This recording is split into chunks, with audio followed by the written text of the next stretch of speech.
A fragile beginning. It was a quiet afternoon, and I was leaving the office when I noticed a soft rustling sound near the corner of the company building. At first, I assumed it was just a stray cat looking for shelter, but as I approached, my heart sank.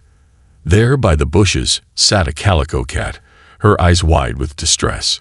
Her fur was matted and unkempt, a clear sign of her struggles, but it was not her condition that grabbed my attention. It was the tiny, helpless kitten lying beside her. The kitten was so small, barely moving. Its fur looked damp and stiff, as though it had been abandoned for far too long. The mother cat, visibly exhausted and anxious, kept her gaze on the kitten, her face a mix of confusion and helplessness. I watched as she lowered her head and gently nudged the small form with her nose, as if trying to encourage the little one to move, but the kitten didn't respond. It didn't cry. It was too weak, too frail to make a sound. As I stood there, watching the interaction, I could feel the weight of the moment.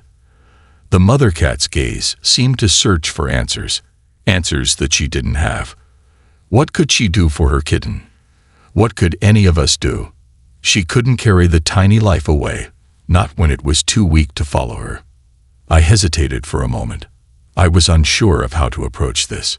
Would the mother cat abandon her baby if I intervened? Could I do something to help without making things worse? As I stood frozen in place, the thought of leaving the kitten to its fate was unbearable. But was it my place to step in? The calico cat looked up at me, her eyes pleading as if she sensed that I could offer some help.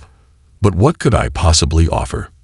I had no idea how to care for a kitten that had never tasted its mother's milk. And yet, in that moment, I felt compelled to act. For a brief second, the mother cat stepped away from the kitten, her eyes following the distant sounds of the street. It was then that I saw the kitten more clearly. Its tiny body was cold, stiffening from the lack of warmth. My heart sank as I realized how dire the situation was. I inched closer to the kitten, afraid to touch it, unsure of the consequences. I couldn't be certain if the mother cat would accept me handling her baby. The last thing I wanted was to cause more harm than good. But in the end, I knew that waiting could mean the loss of a precious life. Just as I gathered the courage to get closer, I noticed a movement in the corner of my eye. The calico mother cat had returned, and with careful precision, she nudged the kitten into her mouth, her tiny jaws wrapping around the kitten's fragile body. She was carrying her baby toward a nearby bush, sheltering the little one from the cold concrete and the chaos of the world around them. I breathed a sigh of relief. For a brief moment, it seemed like the kitten would have a chance. With its mother's protection, perhaps it could survive. I watched as the mother cat disappeared into the safety of the bushes, the soft rustling of the leaves marking her retreat. However, as time passed, the mother cat didn't return. A pang of unease gnawed at me. Where had she gone? Why hadn't she come back for her kitten? I couldn't shake the feeling that something wasn't right. Determined to find out what had happened, I carefully approached the bush where the mother cat had taken her kitten. My heart raced with worry, and I was almost afraid to look. But when I peered into the foliage, there, lying alone, was the kitten. Its tiny body was stiff, no longer warm, and it wasn't moving. The mother cat was nowhere to be seen. I gently picked up the kitten, feeling the coldness seeping into my hands. It was a fragile little thing, too small and too weak to survive on its own. The absence of its mother was a devastating blow, and I knew that without immediate intervention, the kitten wouldn't make it. As I cradled the tiny form in my hands, I realized there was no turning back. I couldn't let this helpless creature die alone in the cold. Despite already having 2 cats at home, I knew I had to bring it with me. It wasn't just about rescuing a kitten. It was about giving it a fighting chance. I rushed to my office and explained the situation to a kind-hearted colleague, who immediately sprang into action. She helped me prepare a cardboard box with a hot water bottle to keep the kitten warm. We created a makeshift nest, hoping that it would give the tiny creature a sense of security. I was filled with a mixture of anxiety and hope. Would it survive? Was it already too late? As I headed home, I kept the kitten close, wrapped in a soft towel. The journey felt endless, and all I could think about was how fragile this little life was. When I arrived, I placed the kitten gently in its new bed and tried to feed it some milk. It was a struggle, as the kitten was so weak, but there was a flicker of life in its eyes, a tiny sign that it wanted to survive. I did everything I could think of, warming it up, feeding it milk, and giving it the love and care it desperately needed. I named the kitten Steel, a name that seemed to carry a sense of strength and resilience. It was the only hope I could hold on to. Despite the odds, I believed this tiny kitten could make it. And somehow, that belief would be the driving force in the days that followed. Steel's fight had only just begun, and I wasn't about to let it end here. A journey of strength and hope. The first night with Steel was far from easy. I could feel the weight of responsibility settling heavily on my shoulders, knowing that this fragile little life was entirely dependent on me. The little kitten, no more than a few days old, was too small to survive without constant attention, and the weight of that realization sat heavily in my heart. But I also knew that the very act of caring for Steel was a testament to the power of hope, of what one life could mean in the face of adversity. That night, I placed Steel in a cozy, makeshift bed I had set up for him in a small box lined with soft blankets. I placed a hot water bottle wrapped in a towel at the bottom to keep him warm. The room was quiet, save for the soft sound of my two cats pacing around, curious about the newcomer. It wasn't just me adjusting to a new responsibility. My cats, too, had to get used to this new tiny presence in their home. They sniffed at the little kitten, their eyes wide with curiosity, but they kept their distance. They knew something was different, but they weren't quite sure what. As the night wore on, I sat by Steel's bed, keeping a watchful eye on him. I gently fed him some milk from a tiny bottle, hoping he would take it. The milk seemed to warm him, and his little body twitched with the effort of drinking, but his eyes were tired, and it was clear that he still lacked the strength to fully latch onto the bottle. I didn't let that discourage me. Slowly, patiently, I fed him, encouraged him, and gently patted his back after each meal, hoping to help him pass the air he needed to release. When he finally fell asleep, I let out a quiet sigh of relief. The first step in this long journey had been completed, but there was no time to relax. The journey ahead would require constant vigilance, constant care, and a deep, unwavering belief that Steel could make it. The next morning, as the sun streamed through the window, I checked on Steel. He was still tiny and frail, but the act of breathing seemed easier for him now. The little one, though weak, was still fighting. He had made it through the night, and that gave me hope that he had the strength to make it through the days to come. I carefully placed him in a new bed, one I'd set up with a layer of pea pads and a soft blanket. The bed wasn't just a place to sleep. It was a symbol of safety, of warmth, of the care that would surround him in this new life. The room where Steel slept became a sanctuary, a small world where he could rest, heal, and begin to grow. I spent the day watching over him, feeding him milk every 2 hours, as directed by the vet, and helping him with every little thing he needed. I would gently massage his belly, help him urinate with a cotton swab, and make sure that his tiny body was comfortable. Steel began to show signs of improvement by the afternoon. His fur, once stiff from being cold and neglected, started to soften, and he seemed a bit more alert. His eyes, still closed for the most part, would flutter open from time to time, revealing the bright blue color that reminded me of the vast sky. But it was when I saw him trying to crawl out of his bed that I realized just how much this little kitten had already begun to fight for his survival. I remember one moment clearly. Steel had managed to crawl out of his bed and was trying to make his way across the room.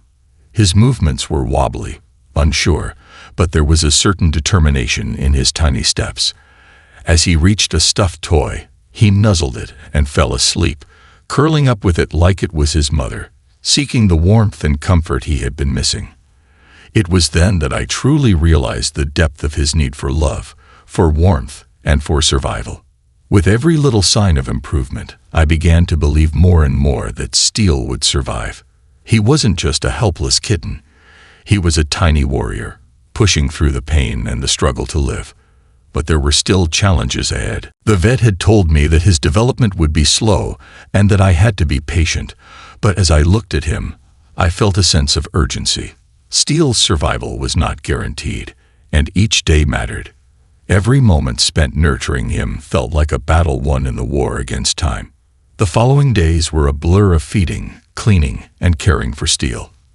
I made sure to keep him warm, to feed him regularly, and to give him as much attention as I could. My days revolved around his needs. At times, it felt overwhelming, but every time Steele would look up at me with his tiny eyes, every time he would nuzzle into the blanket or paw at my hand, I knew it was worth it. One morning, something wonderful happened. Steele's eyes opened for the first time. His gaze was curious, hesitant, but filled with wonder. It was a small step, but it felt like a giant leap. The kitten I had found, cold and abandoned, was now beginning to explore the world around him, taking in his new surroundings with an energy that I hadn't seen before. He was gaining strength, and with it, his spirit began to shine through. By day 4, Steele's weight had begun to increase, even if only by a small amount. His body was still weak, but his spirit was undeniable. He became more active, moving around more, and I could feel the bond between us growing stronger. There was something incredibly special about watching this tiny kitten fight for his life, each day bringing new progress and new challenges. That evening, after another successful feeding, I noticed something that made me smile. Steele had found his voice. He gave a soft, weak mew. It wasn't much, but it was enough. For the first time, I heard the sound of life from him. A reminder that he wasn't giving up, that he was determined to survive. As the days passed, I continued to watch Steele grow stronger, his movements more confident and his eyes more alert. There were setbacks, of course, times when his stomach didn't feel quite right, moments when I thought he might take a step backward. But each time, he bounced back. Each time, he reminded me why I couldn't give up on him. Steele wasn't just a kitten anymore. He was a symbol of resilience. He was a living testament to the power of care, compassion, and belief in something greater than the odds. Each day, he grew closer to becoming the healthy, strong cat I had always hoped he could be. As I continued to care for Steele, I couldn't help but reflect on the lesson this little kitten had already taught me. Life is fragile, but it is also incredibly resilient. We are all, in some ways, like Steele, fighting against the odds, trying to make our way through a world that can be difficult and unforgiving. But with enough care, enough belief, and enough determination, we can overcome the challenges that stand in our way. Steele's journey was far from over, but the future looked brighter with each passing day. And I was right there by his side, every step of the way. A new beginning, a shared journey. It had been weeks since Steele entered my life, and I could hardly believe how far he had come. The tiny, frail kitten I had found, abandoned and struggling for survival, had transformed into a playful, energetic little cat. Each day, he grew stronger, his body filled out, and his movements became more confident. The days of worrying about his survival were slowly being replaced with moments of joy as I watched him explore the world with a newfound curiosity. The changes in Steele were nothing short of miraculous.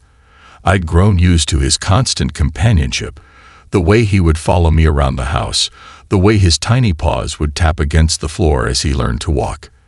And his meows, though small and weak at first, had grown into a confident chirp that echoed throughout the house.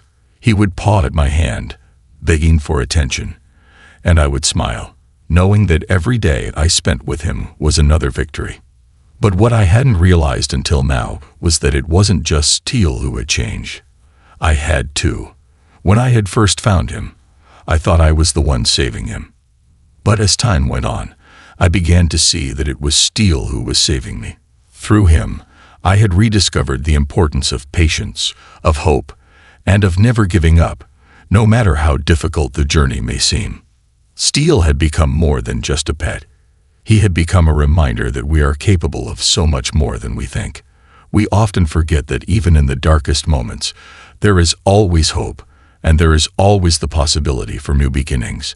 Steel's resilience, his will to survive, had rekindled something deep inside me, a belief in second chances, in overcoming the odds, and in the power of love and compassion. One day, as I sat on the couch, watching Steel chase after a toy mouse, I realized just how much he had grown. His once slim frame had filled out, and his fur, which had once been stiff and fragile, was now soft and full. He was no longer a fragile kitten, but a playful, mischievous cat, full of life and energy. It was impossible to believe that the same little creature who had once been so frail and weak was now a vibrant, spirited animal. I couldn't help but smile as he looked up at me, his eyes full of trust, and I knew that he was ready for the world. But just as I was savoring this moment of triumph, I realized there was something even more important that Steel had taught me, a lesson about relationships. It wasn't just about saving him. It was about the bond we had formed, the trust we had built. It had been a two-way journey. Steel had given me more than I had ever expected, and in return, I had offered him the love and care he needed to thrive. Our journey was far from over, but the foundation we had built together was unshakable. One evening, after a long day of playing, I found myself reflecting on everything Steel had taught me. It wasn't just about survival anymore. It was about living fully. Steel had shown me that life is fragile, yes, but it's also full of unexpected twists and turns. His story wasn't just about overcoming adversity. It was about transformation. The journey from abandonment to healing, from weakness to strength, had mirrored my own transformation in ways I hadn't even realized. As Steel curled up next to me on the couch, his tiny body snuggled into my side, I could feel the weight of the moment. This was a victory, not just for him, but for both of us. He had survived, but more than that, he had thrived. He had learned to trust, to love, and to be a part of something greater than himself. And I had learned to believe in second chances, to trust in the power of care and compassion, and to never give up, no matter how impossible the odds seemed. I stroked his fur gently, feeling the warmth of his body as he drifted off to sleep, and I realized that, in the end, it wasn't just Steel who had been rescued. We had both been saved, in ways I never could have imagined. That night, as I sat in the quiet of my home with Steel by my side, I knew that we were ready for whatever came next. His journey had been a testament to the resilience of life itself, to the strength that can be found in the smallest of creatures. But it was also a reminder that sometimes the greatest gift we can give is simply our time, our love, and our belief in the impossible. As I looked at Steel, now healthy and full of life, I couldn't help but feel a deep sense of gratitude for everything he had brought into my life. His story wasn't just about survival. It was about growth, transformation, and the power of love to heal even the deepest of wounds. And as I watched him sleep soundly, I knew that the best was yet to come. Steel had given me something priceless, the belief that, no matter how tough life gets, there is always hope, always a chance for a new beginning. And with that, we were both ready to face the future together. This concludes the story. Thank you for watching until the end. I hope you found it enjoyable. If you did, please consider liking the video and sharing it with your friends. Don't forget to subscribe to our channel and activate the notification bell for more captivating stories. Have a great day.